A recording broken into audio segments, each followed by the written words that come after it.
ഹെബ്രായർ 7-ാം അധ്യായം. മെൽക്കിസദേക്കിന്റെ ക്രമപ്രകാരം പുരോഹിതൻ.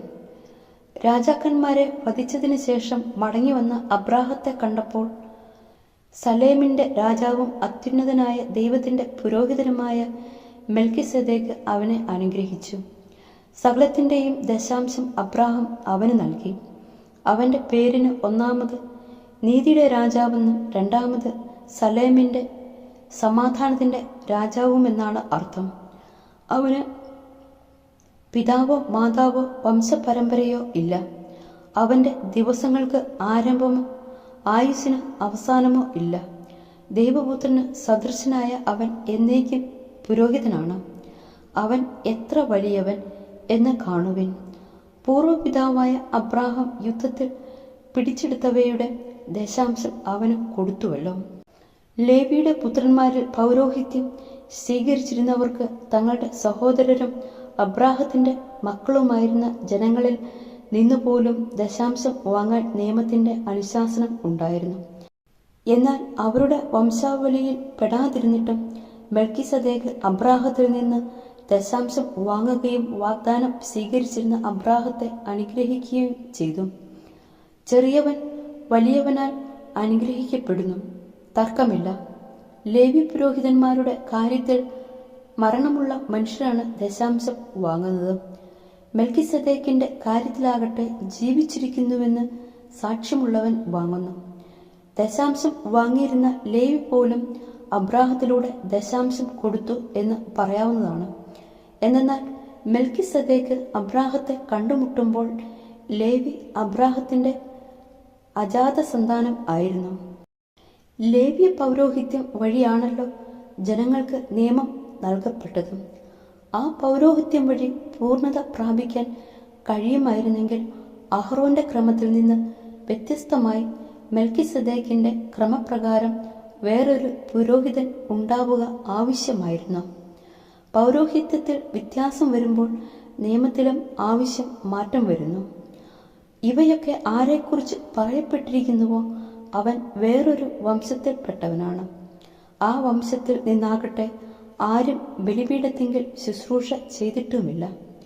നമ്മുടെ കർത്താവ് ജനിച്ചതും യൂദായുടെ വംശത്തിലാണെന്ന് സ്പഷ്ടമാണ്. ഈ വംശത്തിന്റെ പൗരോഹിത്യത്തെക്കുറിച്ച് മോശ ഒന്നും പറഞ്ഞിട്ടില്ല. മെൽക്കിസദേക്കിന്റെ സാദൃശ്യത്തിൽ മറ്റൊരു പുരോഹിതൻ പ്രത്യക്ഷനാകുന്നതിൽ നിന്ന് ഇത് കൂടുതൽ വ്യക്തമാകുന്നു.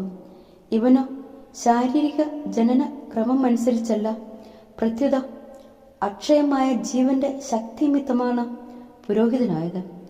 എന്തെന്നാൽ നീ മെൽക്കിസദേക്കിന്റെ ക്രമപ്രകാരം എന്നേക്കും പുരോഹിതനാകുന്നു എന്ന് അവനെക്കുറിച്ച് സാക്ഷ്യമുണ്ട്.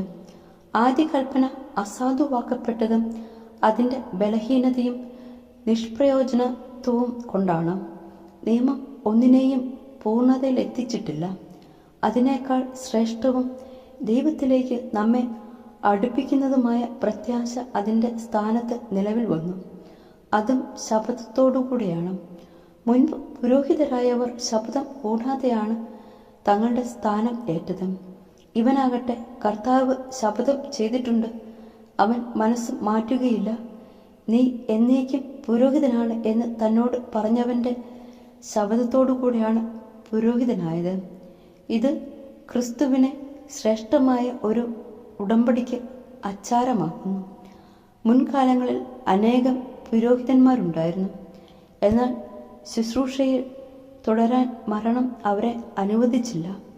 യേശുവാകട്ടെ എന്നേക്കും നിലനിൽക്കുന്നതുകൊണ്ട് അവൻ്റെ പൗരോഹിത്യം കൈമാറപ്പെടുന്നില്ല.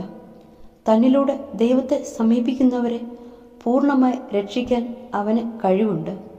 എന്നേക്കും ജീവിക്കുന്നവനായ അവൻ അവർക്കു വേണ്ടി മാധ്യസ്ഥം വഹിക്കുന്നു. പരിശുദ്ധനും ദോഷരഹിതനും നിഷ്കളങ്കനും പാപികളിൽ നിന്ന് വേർതിരിക്കപ്പെട്ടവനും സ്വർഗത്തിനുമേൽ ഉയർത്തപ്പെട്ടവനുമായ ഒരു പ്രധാന പുരോഹിതൻ നമുക്കുണ്ടായിരിക്കുക ഉചിതമായിരുന്നു.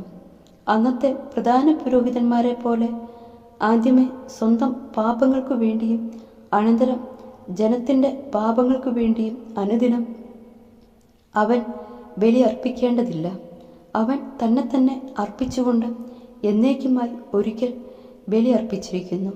വാസ്തവത്തിൽ നിയമം ബലഹീനരായ മനുഷ്യരെയാണ് പ്രധാന പുരോഹിതന്മാരായി നിയോഗിക്കുന്നത്. എന്നാൽ നിയമത്തിന് ശേഷം വന്ന ശപഥത്തിൻ്റെ വചനമാകട്ടെ എന്നേക്കും പരിപൂർണനാക്കപ്പെട്ട പുത്രനെ നിയോഗിക്കുന്നു.